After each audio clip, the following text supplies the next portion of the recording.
रामू काका, रामू काका, मैं आपकी मीनू हूँ, मैं आपकी मीनू हूँ रामू काका। ये क्या कर रही हो आशा? अब तुम मुन्नी बाई के कोठे पे आई हुई आशा हो, रामू काका की गोद में खेलने वाली नन्ही मुन्नी मीनू नहीं। अगर रामू काका को मालूम पड़ गया उनकी ही मीनू आशा बनकर कोठे की जिंदगी गुजार चुकी है, तो उनकी उमड़ती हुई ममता नफरत में बदल जाएगी और वो शर्म से जीते जी मर जाएंगे।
रामू काका की नजर में तुम सिर्फ एक कोठे वाली हो।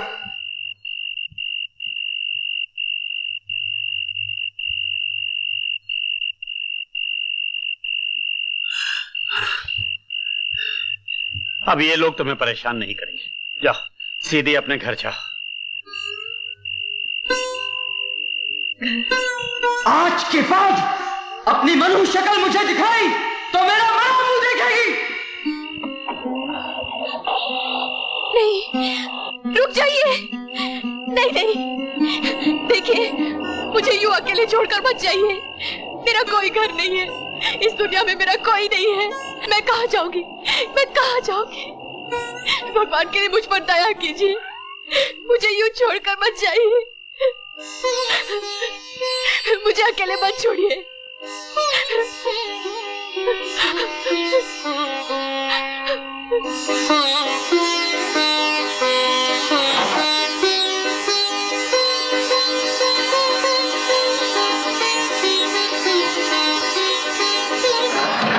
मैं गंगा जल की तरह पवित्र हूँ। मगर कोई लड़की एक बार कोठे पर पहुंच जाए तो उसके माथे पर बदनामी का ऐसा धब्बा लग जाता है, उसे गंगा का पवित्र जल भी नहीं धो सकता। किस्मत की ऐसी मारी लड़की को माँ बाप भाई बहन सगे संबंधी कोई नहीं अपनाते, बल्कि ये कहकर ठुकरा देते हैं कि अपनी मनुष्य सूरत दिखाने से पहले तुम कहीं डूब कर मर क्यों ना गई।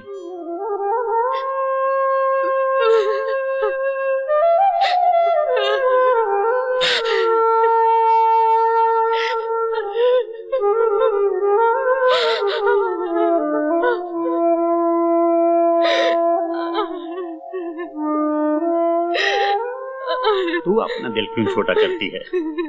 मैंने ये जमाने की बात की है, अपनी नहीं। आज से तू मेरी बेटी है।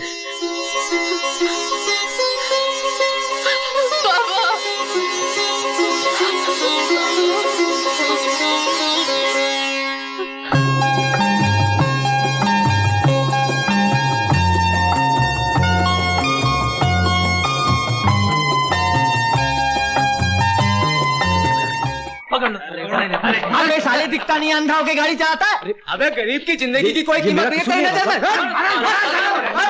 ये क्या कर रहे हैं? रुक जाइए, क्या कर रहे हैं आप? देखिए भाई साहब, कसूर इनका नहीं मेरा है। मुझे सड़क पर नहीं फुटपाथ पर चलना चाहिए था। इन्होंने तो ब्रेक लगाकर मेरी जान बचाई है। आप लोग जाइए, भगवान के लिए आप लोग चले जाइए। ठीक है ठीक है, आप कहते हैं तो जाते हैं। चलो भाई, चलो चलो चलो चलो यार, अपने को क्या लेना है। देखिए आप भी जाइए, जाइए।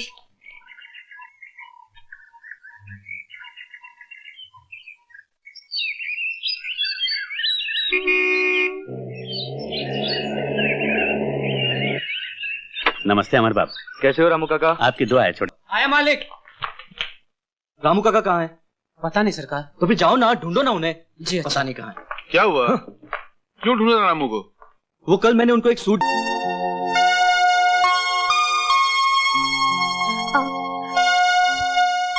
आप बाहर जाइए। सॉरी।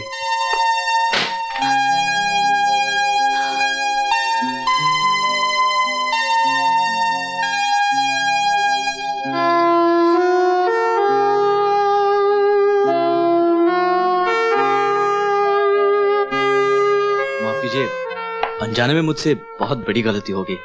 यहाँ तो रामू काका अकेले रहते थे, अब मुझे क्या मालूम कि आप अंदर होंगी। मेरा नाम अमर है, रामू काका हमारे ड्राइवर हैं। वो भूल से अलमारी की चाबी ले आए थे मैं वही लेने आया हूँ। वैसे रामू काका से आपका क्या रिश्ता है? बेटी हूँ। बेटी? लेकिन रामू काका तो कह रहे थे कि उन्होंने शादी नहीं की। मैं उनकी मुंह बोली बेटी हूँ। चलो अच्छा हुआ कि आपसे फिर मुलाकात होगी। उस दिन आपने मुझे भीड़ से बचाया था, उसका मैं आपको शुक्रिया भी अदा न कर सका। अरे ये क्या? क्या हुआ? मिल गई। क्या? चाबी। मगर आप खड़े क्यों हैं? बैठिए ना, थोड़ी देर इंतजार कीजिए, कुछ ही देर में बाबा मंदिर से लौटते होंगे। देखिए, जिस चीज की मुझे तलाश थी वो मिल गई, अब इंतजार करना मुश्किल है। चलता हूं।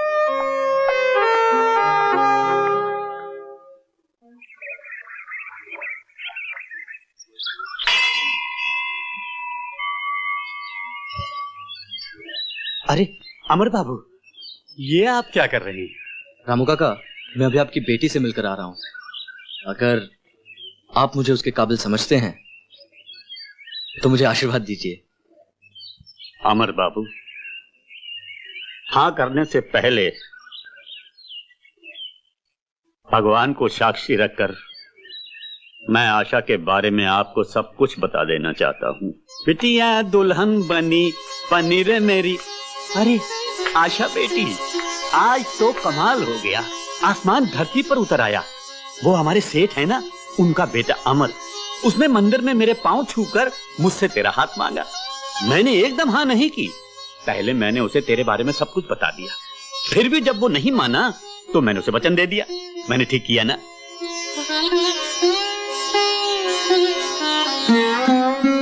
बाबा, बाबा मैं शादी नहीं करूंगी। क्या क्या कहा? शादी नहीं करेगी? तो क्या सारी उम्र कुंवारी बैठी रहेगी? देख, मैंने मंदिर में हाँ कही है, अब तूने इनकार किया तो मैं अनजल त्याग दूंगा। बाबा,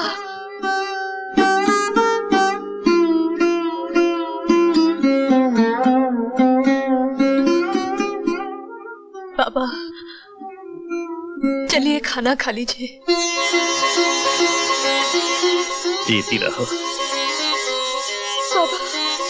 बेटी, अमर बहुत अच्छा लड़का है, बहुत अच्छा।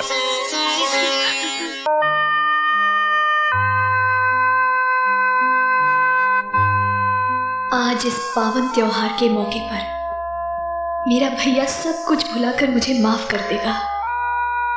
राखी के ये कच्चे धागे मेरे भैया के खोए हुए प्यार को फिर से लौटा देंगे।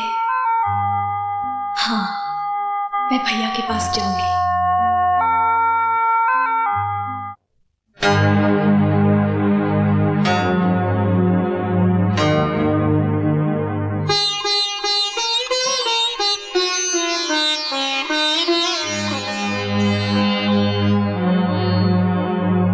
बहन भाई के पवित्र रिश्ते की मौत तुम्हारे हाथों से हुई,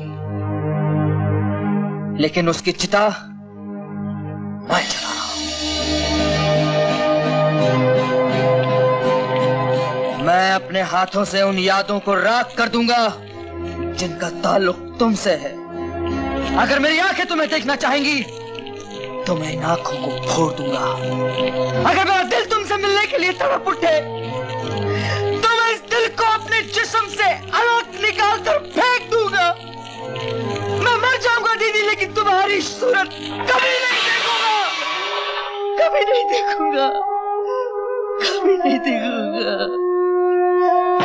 देखूंगा, कभी नहीं देखूंगा।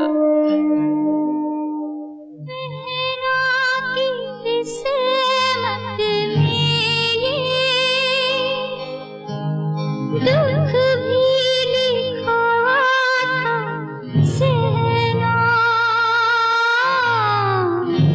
प्यार भी भैया आए पास की ना बहना, पास की ना बहना, पास की ना बहना।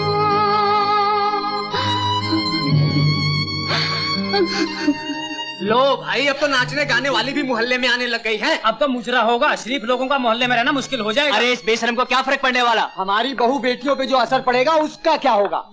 आज ये आई है, कल इसके ग्राहक आने लगेंगे, अच्छा खासा मोहल्ला बाजार बन जाएगा। बिल्कुल सही कह रहे हो भाई, सही कह रहे हैं। हाँ भाई, बिल्कुल ठीक है। अरे तो देखते क्या हो, उसके भाई को उठाकर बाहर फेंको, न वो यहाँ रहेगा न वो वेश्या यहाँ आएगी। ए छोकरे, तुझे शरीफ समझकर इस मोहल्ले में रहने दिया, अगर यहाँ रहना चाहता है तो अपनी बहन से कह दे वो यहाँ ना आया करे, वरना उठाकर बाहर फेंक देंगे। तो इस बेगैरत को क्या फर्क पड़ेगा, जाएगा अपनी बहन के पास, वो करेगी मुजरा, ये बजाएगा तबला। बिल्कुल ठीक कहा।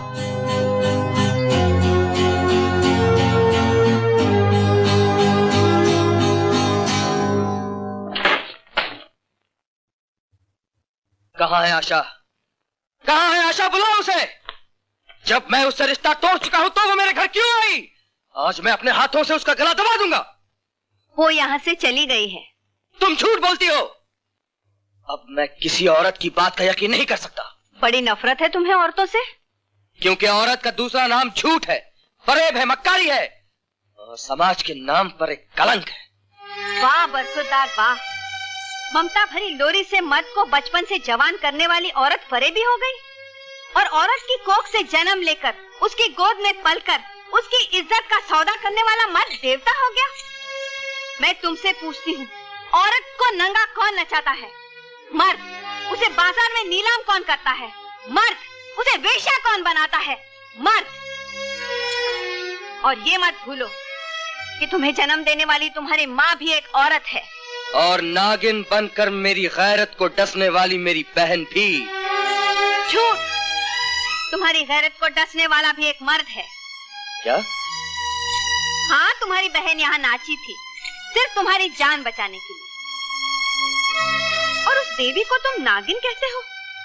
अरे नाग है वो पुरुषोत्तम लाल, जो तुम्हारी बहन की इज्जत को डसना चाहता था, लेकिन वो देवी अपनी जान पर खेलकर इज्जत बचा कर ले गई। अगर तुम अपने आप को मर्द कहते हो तो मर्द के अंदर के उस शैतान को मारो जो पुरुषोत्तम लाल जैसे लोगों में छुपा हुआ है। पुरुषोत्तम लाल! भाइयों, मुझे माफ कर दीजिए। आशा को मैंने ही उठवाया था। उस देवी को कोठे पर पहुंचाने का पाप मैंने ही किया था। वो निर्दोष है, पापी मैं हूँ। मुझे माफ कर दीजिए, मुझे माफ कर दीजिए।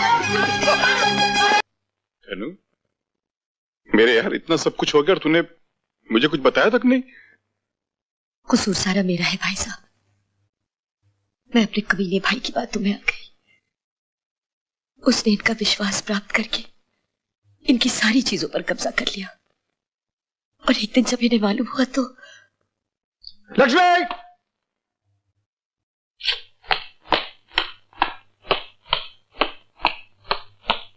लक्ष्मी! जी?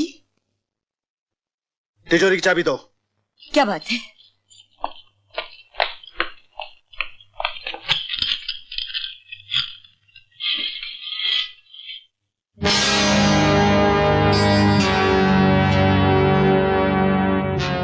लक्ष्मी, इस तिजोरी में से रुपए और जेवरात कहाँ गए? मैं क्या जानूं? रघु